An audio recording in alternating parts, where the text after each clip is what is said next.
માટે કે એક્સટર્નલના ફોર્મ ચાલુ થઈ ગયા છે. 12/12/2023થી ચાલુ થઈ ગયા હતા ડિસેમ્બરની, બટ હવે 13 તારીખ સુધી તે છે.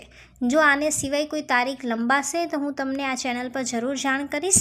અત્યારે 13 તારીખ એક લાસ્ટ ડેટ આવેલી છે, તો 3 દિવસની અંદર તમે આ ફોર્મ ભરી દેજો જે પણ વિદ્યાર્થીઓએ નથી ભર્યા.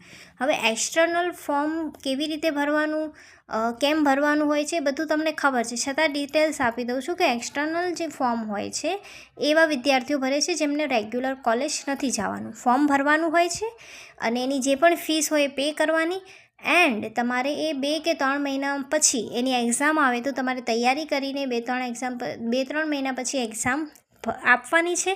એનું ટાઈમ ટેબલ, એના જે સબ્જેક્ટ છે, તો એ બધું જ એના એક્સટર્નલની વેબસાઇટ પર મૂકેલું જ હોય છે. VNS જો એક્સટર્નલ તમે ચેક કરશો તો એમાં બધું જ ટાઈમ ટેબલ, તમારી હોલ ટિકિટ છે, ત્યાર પછી તમારું રિઝલ્ટ